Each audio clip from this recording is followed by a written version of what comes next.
combien de temps vos équipes consacrent-elles encore chaque semaine à créer, envoyer et relancer manuellement vos devis et factures? Salut, moi c'est JB, consultant en IA et cofondateur de NoFlow. Notre mission, c'est d'accompagner les entreprises comme la vôtre à intégrer l'IA et l'automatisation dans leur quotidien. Si vous perdez encore du temps sur les tâches manuelles, on vous aide à les identifier et à les automatiser dans votre organisation. Réservez votre premier rendez-vous via le lien dans la description, c'est sans engagement mais impactant. Dans la plupart des TPE et PME, chaque devis suit encore le même process. On ouvre un modèle, on remplit les informations clients à la main, on exporte en PDF, puis on rédige l'email qui va avec. C'est répétitif, chronophage et surtout source d'erreurs. Résultat, vous et vos collaborateurs passez un temps disproportionné sur de la mise en forme et de la rédaction au lieu de se concentrer sur la relation client et sur la production. Et à chaque nouvelle demande, tout recommence à zéro. C'est pas un problème de compétence, c'est un problème de process. Dans cette vidéo, vous allez voir comment automatiser la génération de devis au format PDF et à la création de vos brouillons d'email grâce à Make.com et à l'intelligence artificielle. Concrètement, vous recevez une demande de devis, le devis est alors généré automatiquement au bon format et un brouillon d'email personnalisé est prêt à être envoyé. Vos équipes n'ont plus qu'à relire et à valider. C'est parti, rentrons dans le détail de cette automatisation. Voici donc à quoi ressemble notre fameuse automatisation de génération de devis. Alors comme d'habitude, vous pouvez retrouver le lien de ce scénario en téléchargement gratuit dans la description, ça vous évitera de refaire tout le travail. Et si vous vous lancez et que vous voulez créer un compte gratuitement sur Make.com, n'hésitez pas à utiliser le lien affilié dans la description. Première étape dans ce scénario d'automatisation, on va venir se connecter à la source de réception des demandes de devis. Dans ce scénario de démonstration, on est connecté à une boîte mail Gmail, mais comme vous l'avez compris, on pourrait très bien venir se connecter à votre environnement Microsoft par exemple, ou tout autre type de boîte de réception. Ici, mon paramétrage est très simple, on va venir uniquement regarder tous les emails qui sont non lus dans la boîte de réception. En l'occurrence, en fonction de la façon et du process par lequel vous allez récupérer les demandes de devis, vous pouvez très bien venir configurer ces éléments, par exemple en venant préciser les mots-clés qui sont présents dans le sujet, ou alors tout simplement l'expéditeur de l'email. Vous êtes plus de 80% à regarder notre contenu sans vous abonner. Si vous appréciez notre travail, cliquez sur le bouton s'abonner. Ça nous aide énormément et ça nous encourage à vous proposer du contenu toujours plus avancé. Je vous remercie. Ensuite, on a un premier module d'intelligence artificielle qui va nous permettre de venir analyser la demande. Ici, l'outil que nous avons sélectionné est l'outil Mistral. Mistral, c'est une IA française qui nous permet de déployer en toute sécurité un agent qui va venir analyser vos données qui sont potentiellement confidentielles et qui sont reçues dans votre boîte de réception. Au niveau de la configuration de notre agent, on a 3 prompts. Premier prompt système, c'est le prompt qui va nous permettre de venir définir l'objectif de l'agent. Donc là, en l'occurrence, vous l'avez compris, son objectif, c'est venir analyser l'information et d'en extraire les informations nécessaires à la création du devis ou de la facture. Deuxième prompt, c'est un prompt user qui va tout simplement venir renseigner le contenu du mail qui a été réceptionné. Et troisième et dernier prompt, il est fondamental, celui-là, c'est le contexte de l'entreprise.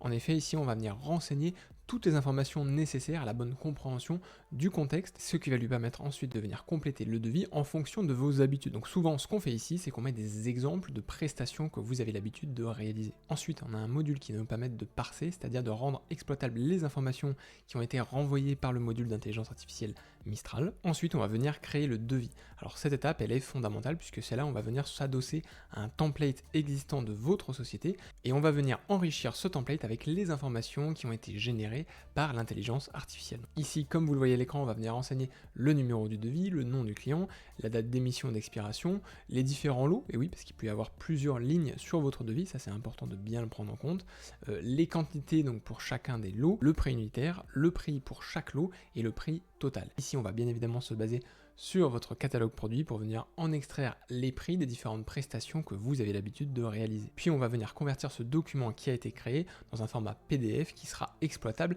et surtout qu'on pourra venir envoyer directement à notre client. Alors ici, vous l'avez compris, dans cette étape de création de devis et de conversion au format PDF, on exploite l'environnement de Google, mais on pourrait très bien venir se connecter à votre CRM ou à votre système de gestion de vos factures et de vos devis pour venir tout simplement venir créer en automatique le devis dans votre système d'information. Deuxième agent IA, ici on va également utiliser Mistral encore une fois pour des raisons de confidentialité. Premier prompt système qui va nous permettre de venir définir avec précision l'objectif de l'agent IA, donc là en l'occurrence ça va être de venir générer la réponse à la demande de devis. Deuxième prompt user, on va évidemment venir transmettre le mail qui a été réceptionné pour avoir l'intégralité du contexte et des informations. Et enfin, troisième et dernier prompt, on va venir donner un peu plus de contexte à notre agent IA et surtout des exemples de réponses types que vous auriez pu faire si c'était vous ou vos équipes qui aviez eu à rédiger cet email. Ensuite, dernière étape, on va venir générer le brouillon d'email qui va venir répondre donc à la demande de devis.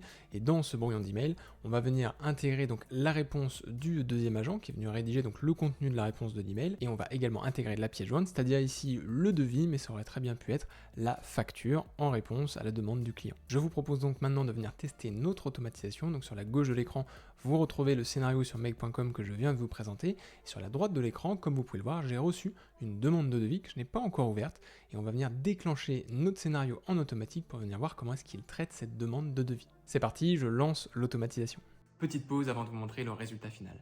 Si vous aussi, vous voulez obtenir le même niveau d'automatisation pour votre business, cliquez sur le lien dans la description pour réserver votre rendez-vous gratuit.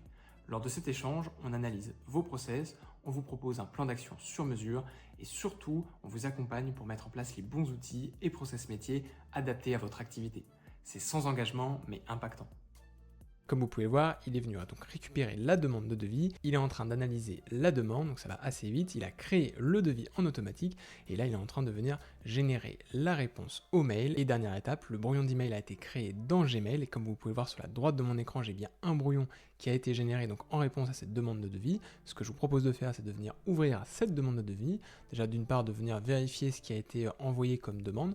Là, vous le voyez, c'est Jean Dupont qui nous demande de faire un ravalement de façade pour sa maison individuelle. Il a estimé une surface de rénovation de 235 m². Donc c'est une information qu'on va pouvoir venir réexploiter pour venir générer le devis. Et ensuite, comme vous pouvez le voir juste en dessous, on a une réponse qui a été générée, qui n'a pas encore été envoyée à Monsieur Dupont. Bonjour Monsieur Dupont, nous vous remercions pour votre demande concernant le ravalement de façade de votre maison individuelle. Vous trouverez en pièce jointe le devis détaillé incluant la fourniture des matériaux ainsi que la main d'œuvre, conformément à votre demande. Et oui, c'est bien une demande qui avait été soumise par Jean Dupont, puisque vous le voyez dans le deuxième paragraphe, il souligne: je souhaiterais que vos équipes puissent me proposer une estimation chiffrée incluant la fourniture des matériaux et la main d'œuvre. Donc ça, on l'a bien pris en compte. Et on termine par la prochaine action à réaliser, donc à savoir organiser une visite technique sur place. Mais ici, si on avait voulu aller un cran plus loin en termes d'automatisation, on aurait pu intégrer de la réservation de créneaux directement depuis un calendrier en ligne. Et enfin, comme vous pouvez le voir, on conclut l'email bien cordialement avec la signature évidemment de ABC IMO.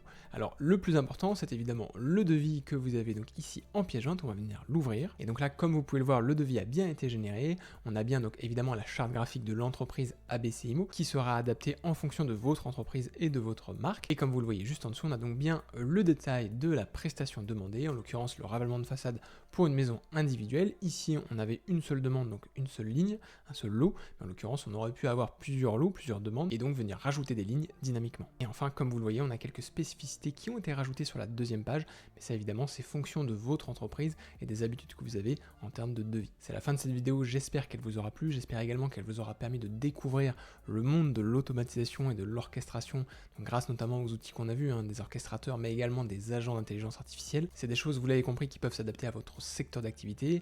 Aujourd'hui, je vous ai présenté un cas d'usage très précis sur la génération de devis qui peut s'adapter à la génération de factures, mais le champ des possibles est infini. On a par exemple parlé de relance, c'est des choses qu'on a l'habitude de mettre en place juste après ce type d'automatisation que je vous ai présenté aujourd'hui. Mais le plus important que vous devez garder en tête en tant que dirigeant, c'est que ce type d'automatisation est déjà en train d'être déployé chez vos concurrents, et c'est là-dessus notamment que vous allez faire la différence, c'est-à-dire mettre en place des systèmes qui vous libèrent du temps pour vous concentrer sur votre valeur ajoutée. Alors si vous voulez commencer à bâtir un système complet qui automatise votre business, prenez un rendez-vous gratuit via le lien dans la description, on réalise un diagnostic complet de votre business pour vous aider et vous accompagner dans le déploiement de solutions d'automatisation. Merci d'avoir regardé cette vidéo jusqu'à la fin. Pour soutenir notre travail et si elle vous a plu, n'hésitez pas à nous le dire dans les commentaires et à mettre un like. N'hésitez pas également à vous abonner et activer les notifications pour ne pas louper les prochains cas d'usage. Je vous dis à la semaine prochaine pour une nouvelle vidéo.